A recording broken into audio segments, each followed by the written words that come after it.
Hey, what's up, everybody? Welcome into Where There's a Will with Will Ford, and tons of stuff happening in the sports world right now. Of course, the NFL regular season wrapping up. We're going into the playoffs next week. And the Michigan Wolverines, the team up north, won a national championship. Jim Harbaugh finally gets it done and defeats the Washington Huskies in a game where they pretty much controlled it throughout. Michigan, a power run team and great defense. They're going to draft. They're going to send 15 to 17 players into the draft. Now, not all of those guys are going to be, day one talents, maybe a couple. Most of these guys are going to be drafted on day 2 and day 3, rounds 3 through 7. But that's also the majority of starters in the NFL are guys that are selected on day 3 of the draft, rounds 4 through 7. So they're going to send a lot of NFL talent to the draft. And Michigan, I want to say against all odds. I know that's kind of weird to say because they did go through the sign stealing, cheating scandal with Jim Harbaugh. Of course, Jim was suspended, the first couple games of the regular season. And then all this stuff comes out with the cheating scandal. And Jim was suspended the first time for a recruiting thing, which was really weird. And then the sign stealing stuff comes out. He misses the last 3 games of the regular season. Michigan is able to, go out and beat Penn State, which they're not really that good. They weren't really that good this year, I don't think. Obviously, Ohio State, which is a blue blood program, and that's the game, the rivalry. Maybe not as prolific offensively this year, but 3 wins in a row against Ohio State for Jim Harbaugh, and in the playoff, I mean, really controlled the game against Alabama, although they did have some special teams miscues. Alabama also not really the team that we're so accustomed to seeing. Physical, great quarterback play, outstanding defense. Really a weaker Alabama team this year, but nonetheless, Michigan won, and then shut down a Washington Huskies offense led by Michael Penix that had been lighting it up for the last 2 years. And Penix looked mortal. The last handful of weeks, Penix has looked really, really good, and his draft stock was just skyrocketing. I mean, a lot of people were talking about him being the potential number 2 quarterback off the board. It's really up for debate. Obviously, Caleb Williams out of USC is got to be the number 1 quarterback taken off the board. But then, I think it's up for debate whether you take Drake May, Jaden Daniels, Michael Penix as the second quarterback. I think it depends on the team, it depends on the fit, and it depends on the coach. And of course, lots of coaching stuff is happening in the NFL right now, a lot of firings. And there's speculation that Jim Harbaugh is going to move to the NFL after this season, go back to the National Football League and achieve something that very few coaches have done, which is win a national championship in college and win a Super Bowl. That would be one heck of a feat. I think all time, if you had to pick a football coach and you had no idea if it was going to be college or NFL, that this guy was going to be the league this guy's going to be coaching in, you would pick Jim Harbaugh number 1, I think, because he's been successful at all levels. Great at Stanford, great in the NFL with the San Francisco 49ers. Made it to a Super Bowl with not A-plus quarterback play. I mean, Alex Smith, solid, made it to an NFC championship. And Colin Kaepernick, no one viewed him as an A-plus quarterback, certainly an A-plus athlete. I mean, a great runner of the football. And Harbaugh utilized his quarterback running the football in a way that not many other teams in the league did at that time, back in the 2010s. He's been successful in the NFL, successful in college. It took a little while at Michigan. It took almost a decade, but got there in the end, got his national championship like his father. And my guess is, I think he's great for college football, but my guess is that he's going to go back to the NFL. And the reason for that is because of all the change that's happening in college football with the transfer portal. And now you have NIL deals. I mean, to get a quarterback in the transfer portal, it costs $1.5, $2 million. Your quarterback is making more than the majority of your coaching staff outside of head coach. If you want a top level wide receiver, it's going to cost some money. A great defensive player. It's the landscape is changing in college football, and of course, Jim, he does push some buttons. He is the things that he does. He takes things to another level, of course, with this cheating scandal. Some things in recruiting. Colin Cowherd talks all the time. Like he uses the example of driving in a Maserati on the interstate, going 90 and a 70, and flipping a few people off as he drives by. It's a little excessive. Some of the things that he does, and he's pushing boundaries, pushing the rules. And so he doesn't have a great relationship with the Big Ten. Doesn't have a great relationship with the NCAA. I think now is the time for Jim Harbaugh to make that leap to the NFL. And I really think there's only two spots that make sense. One spot is a place with a an established young great quarterback, top 10 quarterback in this league, the Los Angeles Chargers, a team that he played for uh, when he was a player in the NFL, Jim Harbaugh. But Justin Herbert just got paid. He is very, very good. And he's been dealing with defensive coaches for the last, well, not even the last, like all of his career. And so to get Jim Harbaugh in there, who is proven to be successful immediately in a new situation, he would change things, make the Chargers a much more physical football team. They're going to be better in the trenches, offensive and defensive line. Like that's what he builds is O lines and D lines. The run game is going to be good. The only issue with the Chargers is that they are kind of in cap hell. I mean, they're going to have to move some guys defensively. They're going to have to let go of, Derwin James. They're probably not going to re-sign a Khalil Mack. Joey Bosa is expensive, very, very good, but expensive and injury riddled, gets hurt all the time. They might have to part ways with some of their defensive pieces that are really good. And so that maybe makes that a less attractive job, but the Chargers do have the fifth pick in the draft. And that I do think is very enticing. If you move off of some of your players with the fifth pick, odds are Marvin Harrison Jr. is not going to fall to 5. I imagine it's going to be the first two picks are going to be quarterback. Marvin Harrison will come off the board, and offensive lineman will come off the board probably. And then you're probably looking at Brock Bowers, the tight end out of Georgia, which the Chargers do need a tight end. It's another weapon for Herbert. I think that's a very enticing landing spot. The only problem is I don't think the Spanos family, although they've said they're interested in Jim Harbaugh, I'm not sure they'd be willing to open up the checkbook and pay $18-20 million a year. That's probably what it's going to cost for Harbaugh. I'm not sure they're going to do it. And also with the cap situation, I don't know if I think that factors in as well. Another surprisingly great spot, and at first I didn't think this was a good spot. I didn't think their roster was that good, but when you think about it more, I think the Washington Commanders, who just let go of Ron Rivera and all of their staff, I think that's actually a very enticing job.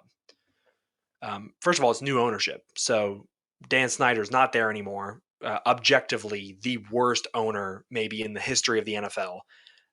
Just with all the things that he's had going on over the years. Of course, most of his tenure was when they were the Washington Redskins, then football team, now Commanders. He's out. New ownership is in. It's smart ownership, too. I mean, it's a guy that is in charge of the Philadelphia 76ers and has brought in elite level coaching like Doc Rivers, Nick Nurse, championship level coaches that are big names.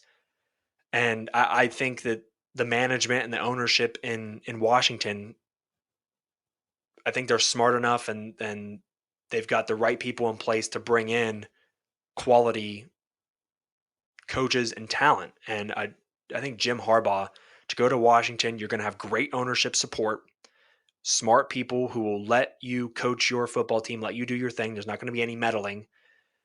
And Washington also has the number 2 pick in the draft as well. Now they have Sam Howell, who I do think is a serviceable player. He may not be the future. He might be a bridge guy for a couple of years. Who knows? But we do know one thing. Jim Harbaugh does bring the best out of his players. And I do think that Sam Howell will be a better quarterback because of what Jim Harbaugh does. He's going to build the O-line and the D-line. I mean, Sam Howell was the most sacked quarterback this year. And so Jim Harbaugh will fix that immediately. With the number 2 pick, though, it'd be hard to not take a quarterback. My guess is he's not going to take Michael Penix Jr. at number 2 because he just played against Michael Penix and he's just exposed all of his flaws.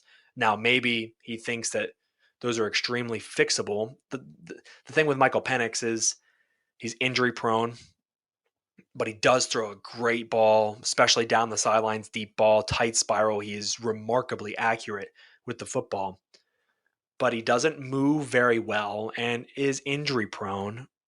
And of course, he just exposed all of his flaws in that national championship game. I don't know if he'd want Michael Penix. Jaden Daniels, electric athlete, Heisman Trophy winner. He's got a really good arm, extremely athletic, so you can do a lot of things with the run pass option, read option. But is that maybe too high for pick number 2? I'm not sure. He seems like he could be maybe a bit raw and a bit more of a. I mean, he's still a really good first round prospect, but maybe a bit more of a project than other guys. And you have Drake May as well, he's got elite arm talent out of North Carolina, but struggles with consistency. And I'm not comparing him to Josh Allen. I don't think he's Josh Allen, but that was kind of the knock on Josh Allen coming out of the draft was the inconsistency, and same thing with Will Levis. I mean, the guys with power arms, but not super accurate and can kind of disappear for stretches, just go off the rails mechanically, and they're just Drake May kind of disappeared, at one point during this season. I do think that maybe he's the guy, though. I think out of the 3 guys, I wouldn't say the safest, but I think the guy with the highest floor is probably Drake May, because he can move a little bit. He's a pocket passer, but can move in the pocket. And like I said, a really strong arm. And I think he would fit well in Jim Harbaugh's system. And I think it's really enticing Washington because you can pick your quarterback, and if your quarterback that you draft is, not going to play week 1 or the first half of the season, you have Sam Howell, who's proven to be serviceable. You can play him through October or maybe even to Thanksgiving, and depending on your record, depending on how well Sam Howell's playing, you can insert your rookie quarterback. So you can pick your quarterback. You're going to have great ownership support, and they've got the most cap space going into the offseason as well. So they can use that cap space on bringing in some defensive pieces, replace the guys that they traded away at the deadline in Montez Sweat and Chase Young. So maybe get some edge guys in free agency. They've got great wide receiver talent, Jahan Dotson and Terry McLaurin. McLaurin, one of the more underrated receivers in the league. And he's played with so many quarterbacks over the years. And I just think having Jim Harbaugh at the helm would just do wonders for him. And I think he would really explode as one of the 4 or 5 best receivers in the league. I think Washington, I think it's a better spot than the Los Angeles Chargers because you have cap space, flexibility. You have your choice at quarterback at the number 2 pick in the draft. Unless you really like Sam Howell, then maybe you can trade back and get more assets and maybe get a quarterback in a year or two's time. And you have new ownership that seems like it's very smart, willing to do the right things, and willing to give you the support that you need to be successful, and without anything lingering over your head. I think that's a great, great situation for Jim Harbaugh. Now, another thing that I saw today, and it's been a story now for maybe a couple weeks, I guess more so over the last couple of weeks, but it's been mentioned in months past. Mike Vrabel was fired by the Tennessee Titans today. Now, I don't know if maybe Tennessee just wanted to do that. I don't know. But I think Mike Vrabel was probably looking to quit anyways. I think he was just looking to step down as the Tennessee coach. I think that relationship with him in that front office has kind of run its path, run its course. I mean, the GM that traded away A.J. Brown, he's no longer there, but traded away, some of his core pieces. I mean, it wasn't that long ago, 2 years ago, that the Tennessee Titans were the number 1 seed in the AFC playoffs. I mean, they went to an AFC championship against the Kansas City Chiefs. Like, Mike Vrabel is a really, really good coach. And what he did with, at the time, the best running back in the league, Derrick Henry, Just give him 350 carries a year and he'll get you 2,000 yards rushing, and just really your offense will be able to control the clock almost every single game. Ryan Tannehill, although limited, doesn't make a ton of mistakes. You had A.J. Brown, some good receivers, and slowly that's dwindled. Ryan Tannehill's been a little bit banged up. He's gotten older. Derrick Henry is aging, of course. He's not going to be there after the season. He's a free agent, and they're likely going to part ways, I would assume. And you don't have, maybe outside of a young Treylon Burks, and an aging DeAndre Hopkins, you don't have a lot skill position wise on that offense. And defensively, I'm not sure if they were really that good at all. I just think it's a situation that Mike Vrabel wanted out of. Tennessee chose to fire him, probably just because of the way he was acting towards the situation the last couple of weeks. Maybe apathetic, but towards the organization. I'm not sure, but he's out. I would imagine that outside of Jim Harbaugh and maybe Ben Johnson, the bright young offensive coordinator out of Detroit, that Mike Vrabel is probably the best coaching candidate out there. I mean, he's the one guy from the Belichick coaching tree that has proven to be a success in the NFL. I mean, Josh McDaniels has been a complete and utter disaster twice in Denver and in Las Vegas with the Raiders. Matt Patricia stunk in Detroit, and is a much better defensive coordinator. Flopped as an OC in New England, and just not a great head coach. And there, no one. Joe Judge, special teams coordinator with the Giants, just an utter joke for the Giants. That one year he was with the team. I mean, the Belichick coaching tree is not very strong, but Mike Vrabel, a former player, has proven that he's a really, really good coach. He's a defensive coach, but given the right offensive personnel, I mean, he understands offense. He will have an offensive coordinator that will have that offense humming. I mean, he had Arthur Smith all those years in Tennessee before he took his own head coaching job in Atlanta. Arthur Smith was fired by the Falcons, so now Vrabel and Arthur Smith can team back up. If there's a team out there that wants Mike Vrabel, you're already going to have your offensive coordinator. And Arthur Smith was a pretty good offensive coordinator when he was in Tennessee. Just as a head coach, just didn't do the right things with his personnel in Atlanta, not utilizing Kyle Pitts and Bijan Robinson the right way. But Vrabel has been linked to the New England Patriots because I think it's all but decided that um, that Bill Belichick is done in New England. I think it's over, and so if the Patriots trade him or let him go wherever he pleases, whatever team wants him, Vrabel could step in. You bring in Arthur Smith to be your offensive coordinator, and that might fix the Patriots. Not immediately, because they got to figure out the quarterback situation, because obviously Mac Jones, Bailey Zappi they're not the answer. They can have one okay game here and there, but those guys aren't the answer. With a decent draft pick in the top 5 this year, um, you can maybe get a quarterback, or if you don't like what's available after the top guys go, I mean, you can get a wide receiver. You just got to do something offensively to fix things. You need better skill position players at wide receiver and tight end, and you need to figure out quarterback. And I think Mike Vrabel and Arthur Smith would be able to figure that out in New England if they were to team up and Bill Belichick's let go to go somewhere else. I think that would be really enticing, and I think New England would immediately kind of be on the fast track to turning around as a franchise. And then Bill Belichick just gets a fresh start somewhere else if he wants to continue coaching. I know Washington was talked about, the Chargers maybe. There's options out there for Bill Belichick, and the thing with Bill is, yes, he's proven to be a little tone deaf with offense, and he can't draft personnel very well, especially on the offensive side. But he'll be able to bring Josh McDaniels with him wherever he goes as an offensive coordinator. And McDaniels, say what you want about him as a head coach, objectively not very good, but as an OC, he was a very good OC. So they might be able to turn a situation around, at another organization.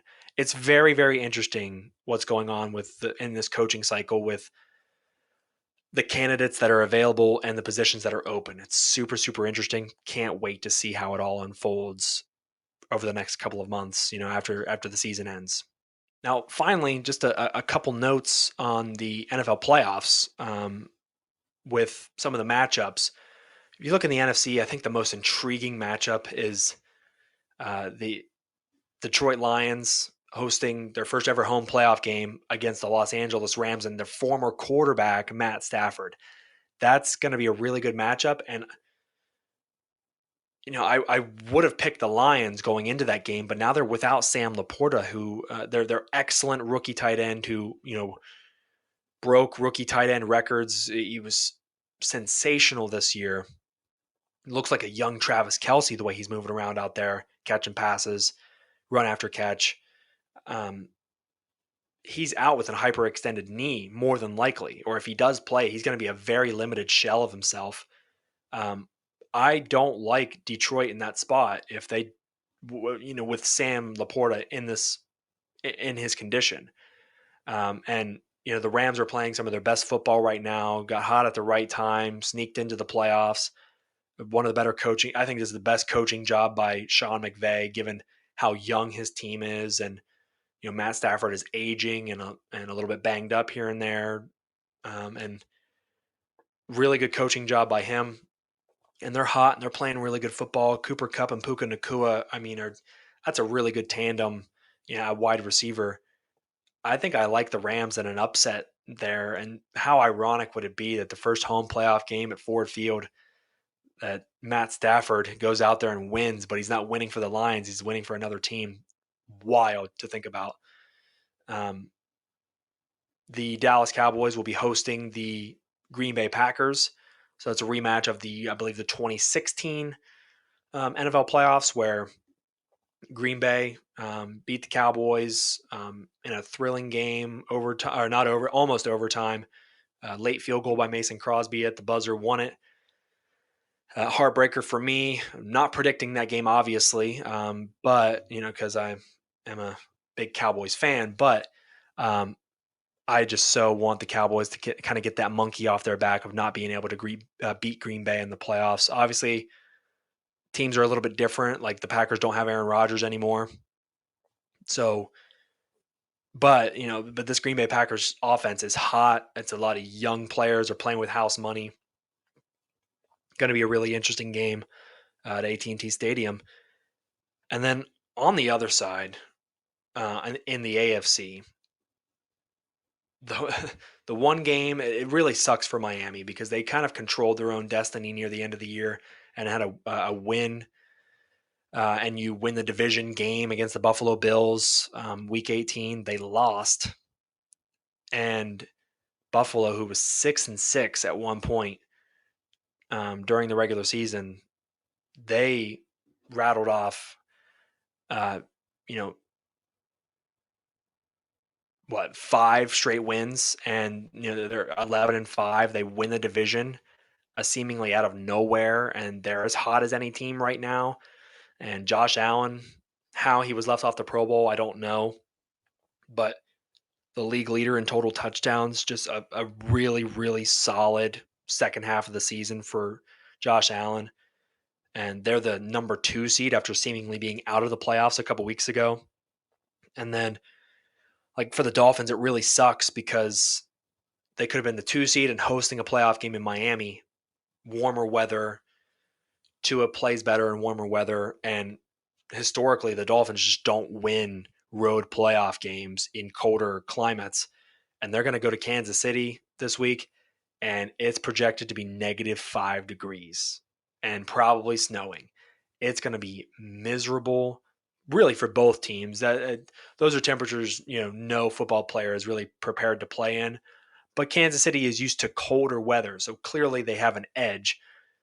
I think Miami is. I mean, that's going to be a low-scoring game. I don't. It's not going to be fun for anybody. But I don't think Miami is going to win that game. I see that being a 17-3, 17-6 game where kind of a slugfest, but Kansas City will win that one. And it's unfortunate for Miami because I like their coach. Mike McDaniel was an excellent coach. We were talking about coaching trees earlier, like the Shanahan coaching tree, D'Amico Ryans and Mike McDaniel. I mean, that's as good as it gets in the NFL. And They seem like star coaches. Yeah, I like their coach. I like Tua. I don't love him. He doesn't have a great arm, but he is accurate. And the connection he has with Tyreek Hill is really good. But they don't. But in cold weather, like. I just don't know if Tua's arm strength. It's not going to be enough, especially in windy conditions. His ball kind of floats a little bit when he throws it deep. I don't think that's going to work. And they lost their two best pass rushers to season-ending injuries: torn ACL for Bradley Chubb and a torn Achilles for Jalen Phillips. Those are two quality pass rushers, and they're going to be without them for the rest of the year. I think Dolphins, after a promising first 3 quarters of the season, and I think it's going to be pretty disappointing here near the end, and got a really tough draw with the Kansas City Chiefs, and they are likely going to lose that game, and it's going to be a miserable game at that. And that sucks for the Dolphins. But thanks so much for tuning in to Where There's a Will here on Spotify, Apple Podcasts, SoundCloud, and on YouTube as well. Super excited for the NFL playoffs. Super excited to see how this coaching carousel ends up, and what coaches land where. And I think the Jim Harbaugh situation is extremely unique, and there's great options for him to land.